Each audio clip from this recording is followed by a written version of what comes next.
Hello जी, अस्सलाम वालेकुम। कैसे हैं आप सब? आई होप कि आप सब ठीक होंगे और हम सब भी ठीक हैं। और ये है ईद का तीसरा दिन जिसमें हम लोग थे घर पे और हमारा फ़ौरन से प्लान बना बाहर कहीं घूमने वगैरह जाने का। तो हमने सोचा क्यों ना हम लोग पार्क चलें और फिर थोड़ा सा एंजॉय करें। मौसम भी बेहतर था, धूप तो थी लेकिन वो जो तेज़ वाली धूप होती है ना उस टाइप की नहीं थी। और मैं गली में देख रही थी कौन कौन बच्चा तैयार हुआ है, क्योंकि फ़र्स्ट डे मैंने आके देखा तो बहुत सारे बच्चे जो थे वो इतने अच्छे तैयार हुए, जैसे लग रहा किसी की शादी में जा रहे हैं।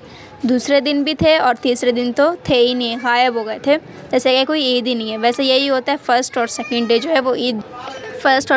है वो ईद ऐसे मनाते हैं कि जैसे कोई किसी की शादी और जोश होता है ना उनमें मनाने का। और थर्ड डे पता ही नहीं कि ईद है या नहीं, काफ़ी ज़्यादा बच्चों में ऐसा ही होता है, क्योंकि पैसे वैसे तो ले लेते हैं फर्स्ट सेकंड डे, तो थर्ड डे तो कोई होता नहीं है जिससे ईदी वगैरह लें।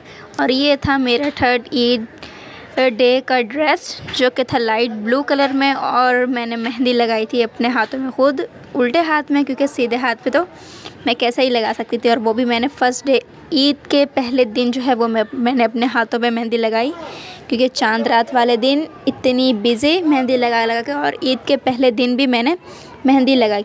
तो मेरा ईद का पहला दिन तो ऐसे, हाँ तो मैं आपको बता रही थी कि मेरा पहला ईद का दिन जो है वो ऐसे घर में गुजर गया मेहंदी लगाते लगाते। और जो है फिर सेकंड डे जो है वो मेरा ईद में वो भी घर में ही गुजरा। वो घर में ही हम लोगों ने बिरयानी वगैरह बनाकर ही पार्टी कर ली थी। और देखिए हम लोग बातें करते करते जो है वो सिंदबाद भी पहुंच चुके हैं। और जो है वो फरहान की तैयारी तो मैंने आपको दिखाई थी। और ये थी मेरी पूरी फैमिली जिसको आप बैक से तो देख ही सकते हैं, और इसको तो आप जानते होंगे, ये तो हादिया है। और ये दोनों मेरे भाई जा रहे हैं और आगे जो है वो मैं चलती जा रही हूँ, और पीछे से जो है वो मेरा व्लॉग बन रहा है। तो जी हम लोग देखे कैसे फटाफट पार्क पहुंच गए। जिसको पार्क जाना वो ऐसे जाए, है ना, घर बैठ के बातें कर के। तो जी हम लोग पहुंचे हैं अभी सिंदबाद। अभी हमने लेनी है टिकट्स और चलते हैं अंदर की तरफ। हमें ये डर था कि ईद का तीसरा दिन है तो रश तो बहुत ज़्यादा होना है, लेकिन जिस टाइम पर हम लोग गए हुए थे ये 4 बजे का टाइम है, और इस टाइम जो है वो बिल्कुल भी रश नहीं था अंदर। जैसे जैसे टाइम बढ़ता गया 7-8 बजते गए और रश तो ऐसा कि पाँव रखने की जगह भी नहीं थी। लीजिए ये हम लोग जा रहे हैं अंदर, और मैंने पकड़ा हुआ है खाने पीने का सामान, जैसे कि फ्राइज़ हो गए, और घर से हम लोगों ने सैंडविच बना कर आए थे खाने के लिए, और हमने सोचा आइसक्रीम वगैरह तो अंदर से ही पकड़ लेंगे। तो ये हम चले अंदर, और मैं आपको अंदर जाके दिखाती हूँ अंदर क्या माहौल था। अंदर तो बिल्कुल ही पार्क खाली थी, पीछे की साइड तो पूरा ही खाली था, क्योंकि ये शुरुआत थी, इस टाइम ही ये पार्क जो है वो ओपन होती है। और फिर हम लोग जा रहे हैं अंदर, और मैं आपको अंदर जाके दिखाती हूँ कि क्या मंजर है। वैसे तो मैं इस पार्क में कई दफ़ा आ चुकी हूँ, लेकिन ये जो मेरा छोटा वाला भाई है ये पहली दफ़ा आ रहा था सिंदबाद में। तो मेरे कज़न्स भी जो हैं वो भी पहली दफ़ा ही आ रहे थे सिंदबाद में, तो हमने सोचा क्यों ना सिंदबाद ही चलें, क्योंकि और जितने भी पार्क हैं हम लोग वहाँ पे गए हुए हैं। अलादीन तो हम लोग ऐसे जाते थे जैसे हमारे कोई ददियाल या ननियाल साइड हो, तो वो बेचारी तो बर्बाद हो चुकी है, टूट चुकी है। तो हमने सोचा क्यों ना सिंदबाद ही चलें, यही हमारे घर के ज़्यादा करीब है। तो लीजिए हम लोगों ने यहाँ पे ली कुछ पिक्स वगैरह, और ये इतना ऊंचाई पर था, मैंने बोला हाथ तो दो मुझे, एक तो इतना सामान उठाया हुआ है और यहाँ पे लोगों के टशन ही नहीं खत्म हो रहे थे। तो चलिए हम लोग चलते हैं अंदर। यहाँ पे इन लोगों ने ली सबने पिक्स वगैरह, और अभी फरहान ब्लॉग एडिट करते हुए मेरे साथ बैठा हुआ है और ये देखकर हंस रहा है। और उसके बाद हम लोगों ने ढूंढी कोई अच्छी सी जगह जो हम बैठ जाएं, क्योंकि यहाँ पे सिटिंग एरिया तो बिल्कुल भी नहीं है इस पार्क के अंदर, बिल्कुल भी नहीं है। और बस हम लोग ये ढूंढ रहे थे कि हम लोग कोई मैट वगैरह भी नहीं लाए थे कि बिछा कर हम लोग बैठे हैं, और हमने ढूंढी बेंचेस, और फिर हम लोग वहाँ पे गए कुछ खाने पीने के लिए। व्लॉग तो नहीं बनाया है लेकिन बस टाइम पास किया।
कोई राइड, कोई झूला वगैरह कुछ भी नहीं लूँगी।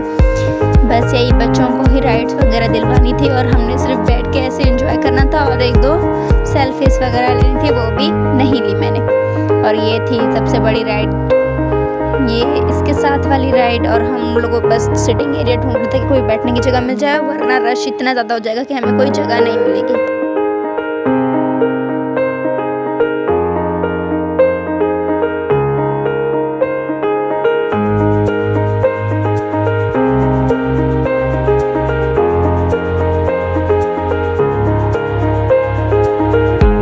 उसके बाद मिल गई हमें बैठने की जगह, तो हम यहाँ पे बैठे। हम लोगों ने थोड़ी देर रेस्ट किया, उसके बाद हम लोगों ने खाए अपने सैंडविच, फ्राइज़ वगैरह, जूस वगैरह हम लोगों ने पिया। वीडियो वगैरह तो हमने बनाई नहीं, बस इसी तरीके से हम लोगों ने खाना वाना खाया और उसके बाद हम लोग निकल पड़े राइड के लिए।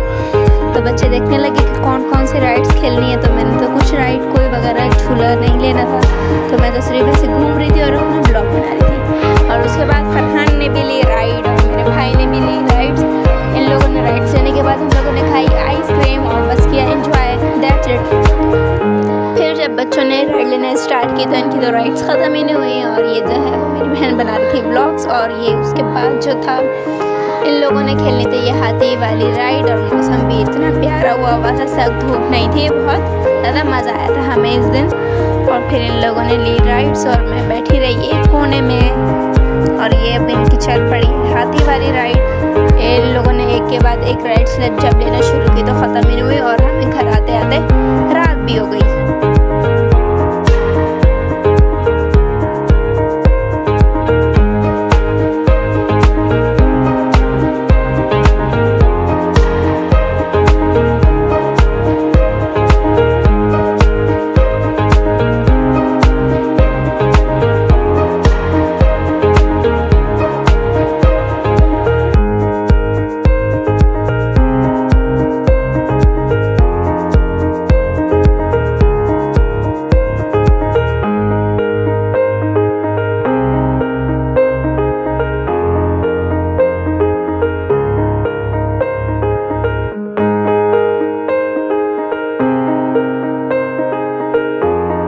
और जी चल चल के हमारा पाँव में हो गया था दर्द, तो मैं बैठ गई थी थोड़ी देर नीचे। मैंने कहा थोड़ी देर पाँव को भी सुकून मिले।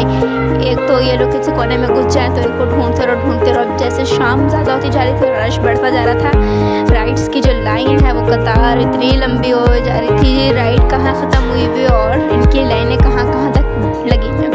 उसके बाद जी फरहान ने खेला ये डक वाला झूला, जिसमें ये हुआ था बोर, कह रहा था कुछ मज़ा ही नहीं आ रहा, चल ही नहीं रहा। ये तो बच्चों का झूला था, मैंने उसको पहले भी कहा था कि मत बैठो तुम इसमें। कह रहा था अरे मुझे किस में बिठा दी, ये बच्चों वाला झूला है। तो फिर अगर ये लोग इस पार्क में घूम भी हो जाते तो मैं ढूंढ ढूंढ के ये लोग इतनी मुश्किल से मिल रहे थे। और ये मैं पक रही थी मेरी रील्स वगैरह, जो कि आप लोगों को टिकटॉक पे देखने के लिए मिलेंगी। और जी उसके बाद इन लोगों की जैसे राइड्स ख़त्म हुई तो फिर मैंने सोचा कि मैं फरहान की भी थोड़ी सी रील बना लूँ। अपनी रील्स तो मैंने बहुत बनाई थी, उसके बाद मैंने बनाई फरहान की रील।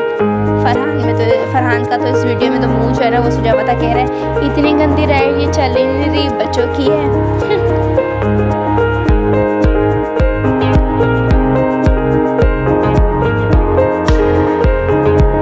और जी मेरी कुछ रील्स बनने के बाद ये आप लोग ये वाली राइड देखे और इसमें औरतों की तरह चीखें सुनी।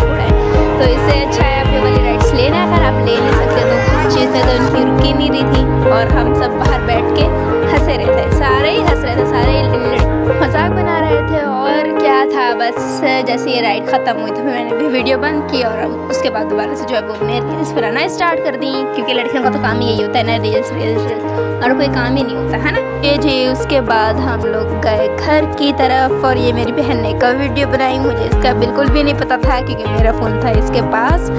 और फिर ये जैसे रील बन के मतलब ब्लॉग बन के जैसे घर पे आया तो मैंने देखा कि मैंने बोला तुमने ये रिक्शे में क्यों फ़ोन निकाला हुआ था ये वगैरह। मैं क्योंकि बाहर फ़ोन कभी भी नहीं लेके जाती, अगर लेके भी जाऊँ तो बिल्कुल सेफ्टी से रखती हूँ क्योंकि दोबारा मुझे फ़ोन नहीं मिलना।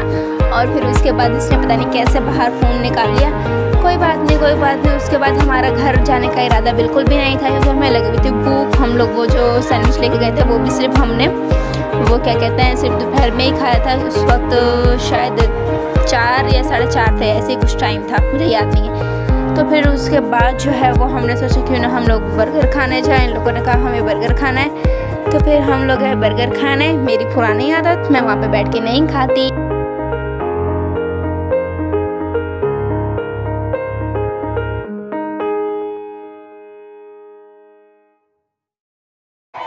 और जी हम पहुंच गए थे बर्गर वाली जगह पर और इन लोगों ने अपने खाए ज़िंगर बर्गर। और यहीं तक था मेरा आज का व्लॉग।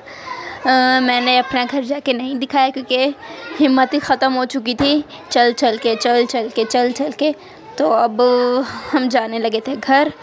और फिर उसके बाद अगर आप लोग को मेरा ये व्लॉग अच्छा लगा है तो लाइक कर दें, चैनल को सब्सक्राइब कर दें एंड वीडियो को शेयर कर दें। तब तक के लिए अल्लाह हाफ़िज़। मिलूँगी अगले व्लॉग में, पता नहीं वो कौन से साल में आएगा। Bye bye.